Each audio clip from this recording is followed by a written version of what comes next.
A paz do Senhor para todos aqueles que estão assistindo esse vídeo. Um bom dia, uma boa tarde, uma boa noite.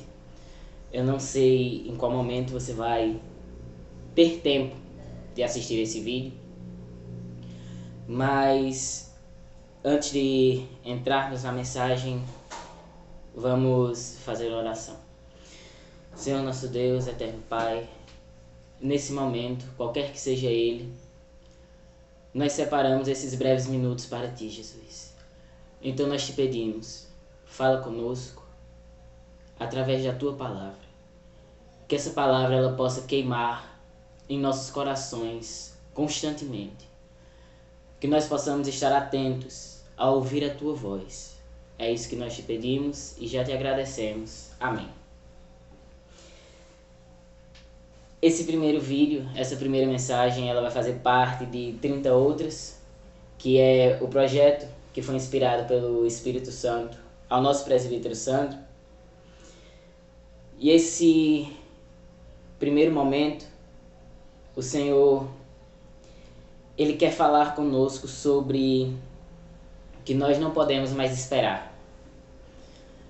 Muitas vezes quando nós pensamos em crescer, quando nós planejamos mudar de vida, acontece alguma coisa que é contrária. E principalmente coisas que tentam fazer com que a gente veja um cenário que é impróprio a crescimento, que é impróprio a mudança de vida. E é isso que nós estamos vivendo agora. E com esses questionamentos em mente e com essa dúvida, o Espírito Santo ele me levou a 3 textos que, se você estiver realmente ouvindo essa mensagem, se você abrir os ouvidos da sua alma e estiver disposto a ouvir o que o Senhor tem para falar, esses 3 textos, eles vão nos ajudar e eles vão nos guiar durante esse momento tão difícil. O primeiro deles se encontra em Lucas, capítulo 1, versículo 80, que diz assim: E o menino crescia e se robustecia em espírito, e esteve nos desertos até o dia em que havia de se mostrar a Israel. Esse versículo ele fala de João Batista, que é um personagem extremamente conhecido no nosso meio, que sem sombra de dúvida nós podemos dizer que ele foi um dos, se não o maior profeta que já passou pela terra, porque ele foi o escolhido para ir à frente do Senhor Jesus e pavimentar o caminho para ele. Existem muitos e muitos aspectos na vida de João Batista que servem para o nosso crescimento, para a nossa edificação. Mas o que eu gostaria de focar nesse momento é esse detalhe que é trazido nesse versículo 80, que diz que ele esteve nos desertos até o dia em que ele havia de se mostrar a Israel. O lugar de crescimento de João Batista foi o deserto, por escolha dele, por impulso do Espírito Santo. Desde muito novo, João Batista ele era impulsionado aos desertos para fazer de lá o seu lugar de crescimento. Mas no deserto não é um lugar simples de você crescer. Não é um lugar simples de você viver lá. No deserto você vai encontrar 2 extremos constantes. Você vai encontrar durante o dia muito calor e muito frio. Nesse deserto que nós estamos passando, nós vamos encontrar muito calor e muito frio. Nós vamos ter momentos de euforia que logo em seguida podem ser acompanhados por momentos de tristeza profunda, por um momento em que nós nos vemos nos vemos completamente desolados. E isso acontece porque nós costumamos pensar em nossas emoções como se elas fossem sempre extremos opostos. Extrema alegria e extrema tristeza, como se elas estivessem separadas por um abismo. Mas a verdade é que as nossas emoções, os nossos sentimentos, quando eles são assim extremos, eles na verdade estão um do lado do outro. É por isso que é muito fácil, em meio ao deserto, você passar muito rápido de um estado para o outro. Mas mesmo assim, o início do versículo 80, ele diz que esse menino que estava no deserto, ele crescia e se enrobustecia. Esse deserto de distanciamento que nós estamos passando, ele veio para que nós possamos aprender com essas mudanças violentas na nossa vida, para que nós possamos nos tornar mais fortes. Porque mais na frente, o Senhor, ele tem um propósito para cada um de nós.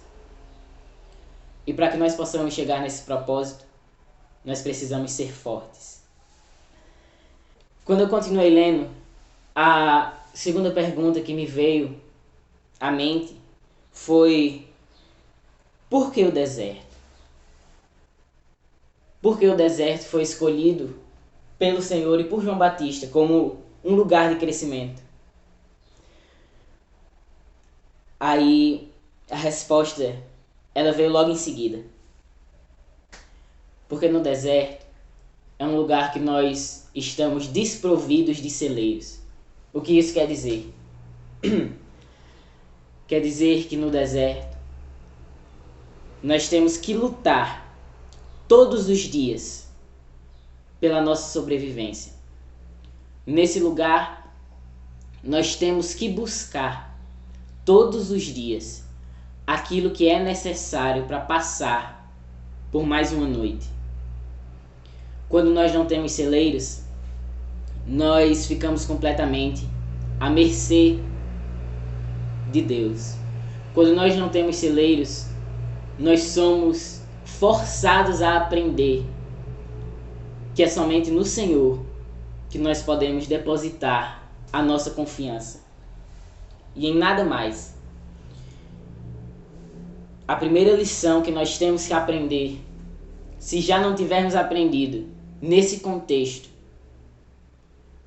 é que a única pessoa que vai estar do nosso lado, nos sustentando, segurando a nossa mão, para que nós possamos passar por tudo isso, é o Senhor Jesus.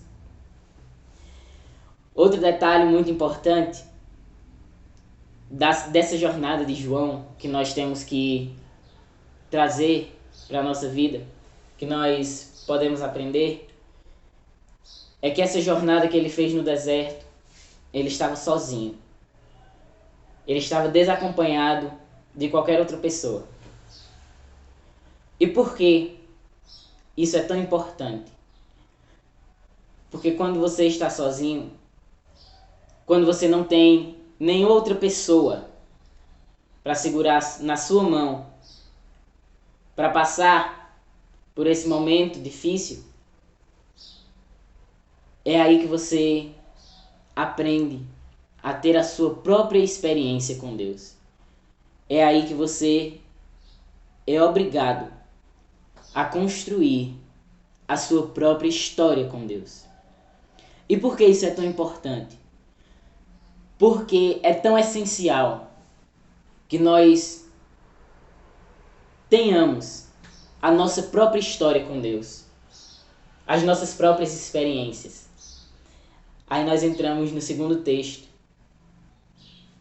que ele se encontra em Atos, capítulo 19, dos versículos 13 ao 15.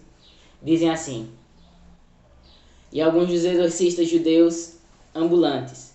Tentavam invocar o nome do Senhor Jesus sobre os que tinham espíritos malignos, dizendo: Esconjuro-vos por Jesus, a quem Paulo prega.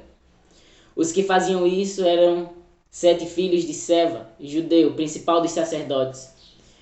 Respondendo, porém, o espírito maligno disse: Conheço Jesus e bem sei quem é Paulo, mas vós, quem sois? É perigoso quando nós queremos viver uma vida de experiência dos outros. É perigoso quando nós queremos viver uma vida com experiências superficiais. Nós podemos um dia nos encontrar em uma situação que esses mesmos exorcistas se encontraram. Eles se colocaram em uma situação de extremo risco, sem ter preparo nenhum. Eles quiseram operar com a vida de santidade e de consagração de outra pessoa. Eles quiseram falar de alguém que eles não conheciam. Como a gente quer falar de alguém que não conhecemos? Como muitas vezes a gente quer levar a mensagem de Jesus para outras pessoas, mas nós mesmos não conhecemos o poder que a mensagem de Jesus tem.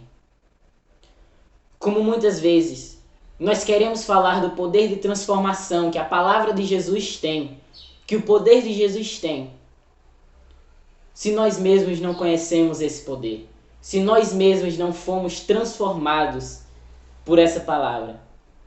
É muito perigoso nós estarmos expostos ao mundo desse jeito. Expostos ao mundo completamente desprotegidos. O versículo 16 diz: E saltando neles, o homem que tinha um espírito maligno, e assenhorando-se de 2, pôde mais que eles, de tal maneira que nus e feridos fugiram daquela casa. Podíamos muito bem ser algum de nós nessa situação. Nos colocamos em uma situação de risco. Achamos que conhecemos Jesus. Achamos que conhecemos o poder que Ele tem. Mas na verdade a gente estava vivendo de experiência alheia. Nós pregávamos um Jesus que nós ouvíamos de outras pessoas e não um Jesus que nós conhecemos. Por isso que é extremamente perigoso você querer lutar com as armas dos outros. Por isso que é impossível você querer usar a armadura dos outros. Porque um dia você pode se encontrar nessa situação que você se encontraria nu e ferido. Mas o Senhor, durante esses tempos difíceis, Ele quer fazer uma geração diferente. Ele quer fazer de nós um povo que se fala dele, se fala do poder dele, é porque nós conhecemos quem ele é. Nós vamos falar de um Jesus com autoridade, com propriedade de causa. E esse é o momento que o Senhor nos deu de estarmos conhecendo Ele. Esse é o momento que o Senhor nos deu de podermos experimentar verdadeiramente o poder dEle. O Senhor, Ele quer levantar uma geração que é conhecida pelo inimigo. Uma geração que traz prejuízo ao inferno. E isso nos leva ao terceiro texto e último. Se encontra em Ezequiel, capítulo 47, dos versículos 3 a 5, que diz: Saiu aquele homem para o oriente, tendo na mão um cordel de medir, e mediu 1000 côvados, e me fez passar pelas águas, águas que me davam pelos tornozelos. E mediu mais 1000, e me fez passar pelas águas, águas que me davam pelos joelhos. E mediu mais 1000, e me fez passar pelas águas, águas que me davam pelos lombos. E mediu mais 1000, e era um ribeiro que não podia atravessar, porque as águas eram profundas, águas que se deviam passar a nado, ribeiro pelo qual não se podia passar. Nesse último texto, o Senhor ele nos mostra como nós devemos prosseguir no conhecer a Ele. Conhecer a Deus é um processo gradativo, requer esforço, requer dedicação. Mas para que isso aconteça, nós, em primeiro lugar, precisamos reconhecer que água pelos tornozelos, que água pelos joelhos, não é o mais profundo que a gente pode chegar. Não é o mais profundo que a gente vai chegar. Nesse momento que nós nos encontramos, é preciso você reconhecer que ainda tem mais 1000 côvados para a gente andar. Eu sei que é difícil. Eu sei que a situação é contrária. Parece impossível. Mas olha para frente. Existem mais 1000 côvados para a gente andar. A água pelos tornozelos foi só o começo. A água pelos joelhos é só mais uma etapa. O nosso estágio final é quando nós chegarmos ao fim do ribeiro. O nosso estágio final é quando nós estivermos imersos nesse oceano que é a graça. Esse é o cenário ideal que o Senhor nos propõe a viver. Um cenário no qual nós estamos nos afogando no oceano da graça. Um cenário no qual tudo que nós podemos respirar é Jesus. E é nesse cenário que eu acredito. Um cenário que nós somos, assim como o nosso irmão Samuel falou no início dessa caminhada, desse projeto. Um cenário no qual nós somos completamente dominados pelo Espírito Santo. Então olhe para frente. Segure nas mãos de quem está com você nesse momento, que é o Espírito Santo, que é Jesus, que é o seu Pai. Ele tem um cordel na mão e ele está dizendo que ainda existem mais 1000 côvados para a gente andar. Então, essa é a mensagem que o Senhor colocou no meu coração. Que esse é o momento de nós começarmos a enfrentar as nossas contradições que amarravam o nosso crescimento até aqui. Esse é o momento de nós verdadeiramente conhecermos a voz de Deus. Porque é agora que os ruídos do mundo estão mais baixos para nós. É agora que nós temos que lutar contra um dos nossos maiores inimigos, que é o nosso próprio eu. Esse é o momento que nós temos que diminuir os ruídos da nossa mente, para que nós possamos verdadeiramente conhecer a voz de Deus, conhecer como Ele fala conosco, conhecer como Ele trata de forma pessoal conosco. Esse é o momento de nos tornarmos flechas limpas na aljava do Senhor, apenas esperando a oportunidade de sermos usados para atingirmos o nosso alvo. Que Deus abençoe. E se você tiver que guardar só uma frase de tudo isso que eu falei até agora, a frase que você tem que guardar é: ainda tem mais 1000 côvados para você andar. Amém.